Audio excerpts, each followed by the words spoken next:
chairman देरलाबो मानाव गिदिर chairman नांबाङा दा बेबादि आरोखि जेरै EMफ्राबो बुंनांगोन मानाव गिदिर chairman सार बे डिस्ट्रिक्टखौ बुंनांगोन दा बेबादि अबस्था फैबाय रायजोफोर दा बेबादि दा BTCआव जेबो गैया रायजोफोर दा बिसोरो जोंनि रायजोनि बर' रायजोफोरनिफ्राय थै सहिलांदोंमोन रायजोफोर लाखिसे बड'लेण्ड रायजो नांगौ होननानै रायजो मोननोसै जोंहा जाथारबाय थैनि सहि हरबानो जासिगोन होननानै प्रत्येक बर' फिसानिफ्राय थै सहि लादों रायजोफोर एखेबारे गोरिब गुन्द्रा मानसिफ्राय थै सेरख' दा एखेबारे सहिनानै लांदों बिराद बुरजा सोर लाजावगोन बे थै सहिखौलाय रायजोफोर बे थैयावथ' अनेक बेमार थायोना सोरनाबा जन्दिस थायो सोरनाबा ओइस थायो सोरनाबा बायदिसिना बेमार थायो सुगार थायो बे थै गोनां सहिखौसो लागोन बेलाय लागोन नामा रायजोफोरखौ एथ' थगायोना मिसा खोथा बुङोना दा बे मिसा रायजोफोर बे मिसा खोथा बुंनानै थैनि सहि लानो थांबाय दा थैनि सहि नांगौ अबाव गारहैखो दा रावबो मिथिया अबाव गारहैखो जोंफ्राथ' अबेबा जनकपुरनि ड्रेनाव गारदों रावबोथ' लायाखै बिदिनो दिल्लीयाव सोर आजावब्ला सोर आजावब्ला साख्रि थांगोन रायजोफोर साख्रि थांगोन दा दिनै मा जाखो बे थै सहि लानो थांनाय बड'लेण्ड रायजो मोनसे होनना बुंनाय बे लिडारा मा खालामखो मा माने सहि खालामनानै लाबोखो रायजोफोर बर' रायजोनो मा लाबोखो बिटिआर सुक्तियाव मा लाबोखो प्रथमावनो सुक्ति खालामनानै लिरनानै गारबोबाय जे जोंनो कमप्रिहेन्सिभ एन्ड फाइनाल सलिउसन बड'लेण्ड रायजो नांलाया होननासो लिरना गारबोदों रायजोफोर जोंनो बड'लेण्ड रायजो नांलाया होननासो लिरना गारबोदों रायजो राजानि थैनि सहि लानानै जोंनो बड'लेण्ड रायजो नांलाया होननासो लिरना गारबोदों रायजोफोर आरो लोगोसे लिरना गारबाय जोंनो जायनाखि BTC रायजो मोनखानाय BTC एरिया बे एरिया बबेसोआव जों दायो रायजो जाखासिगोन मोनसे जोंनि बे मोनसे एरियाखासै रायजो मोननायनि जोंहा मोनसे सिमा जाखाबाय बे सिमाखौबो दानख्लाबनो थाखाय बिसोर सुक्ति खालामनानै लाना फैबाय BTCनिफ्राय गामि दानख'सिगोन रायजोफोर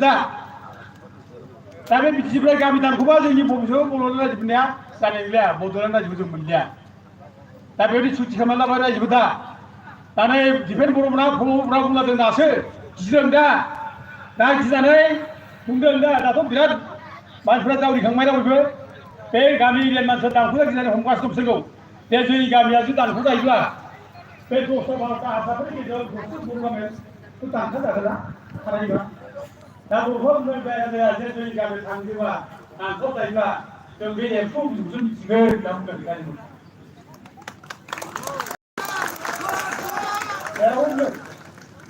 आंखौ बुंदों रायजोफोर बे बर'ना हाजार खुगा दुसि बुङाबानो दिपेन बर'आ जिबाखि बुङाबानो दाबादियाव नोंसोर जुदि गामि दानख'नाय लिस्टखौ होबाय बायोब्ला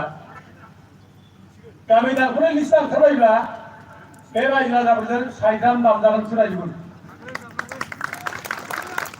सायथाम नामजागोन गनाय नङा रायजोफोर मेला दं बर' फिसा जाथिनिफ्राय गाबखांग्रा जाथिनिफ्राय मावग्रा बेखायनो रायजोफोर बिसोरनि बे थगायनायनि दिना थांबाय थगायनायखौ दा बुजिजोब्बाय दा जालिया जेबो बड'लेण्डआव जों नांफिनसिगौ दा बड'लेण्ड रायजोनिफ्राय जों बुजिफिननांसिगोन बेसेबां बर' फिसाफोर दं दा ज' जाफिननांसिगोन रायजोफोर गामियाव बुंनांसिगोन गामिफ्राव बुंनांसिगोन गासिबो ज' ओंखारफिननांसिगोन बड'लेण्डनि थाखाय जों सोमावसारनो आवगायबोनांसिगोन रायजोफोरा दा आरो दाख्लै जा दिल्लीयाव थांनाय जों मेम्बारनाव हैखांबाय धर्ना हैबाय बिराद मोजां बे दाख्लै दिल्लीनि माबाया मोनसे हिस्ट्रि धर्ना बे दिल्लीना जेल सिङाव जेल थाना सिङाव थानानै जोंनि धर्नानि मानसिफोरखौ धर्नाकारिफोरखौ थानायाव लांनानै थाना सिङावनो दै होदों डिभाइड आसाम 50-50 होदों दै बर' हारिनि दै होनांदों जे जोंनि बागुरुम्बा मोसादों जेल सिङावनो थाना सिङावनो बे हिस्ट्रि रायजोफोर बुरन्जि बियो बे बुरन्जि बेखायनो जोङो दिनै जोंनि बुरन्जिया जागायजेनबायदिब्ला जेल जाजेननायबो आराम खालामबायदिब्ला आरो दिनै जों मोनसे सुबुं गमा खालामबायदिब्ला नै देवगावनिफ्राय जे जायगायाव बर'फा उपेन्द्र ब्रह्मआ थाजेनबोदों जे जायगानिफ्राय बर'फा उपेन्द्र ब्रह्मआ बड'लेण्डनि आवाज होजेनबाय बे आवाजखौ जों दिनै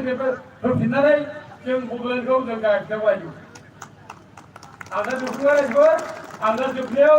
बयखौ खुलुमबाय आरो बयखौ खेबसेबाव दिनै नायाखौ खावलायबाय जय बर' हारिनि जय बर' हारिनि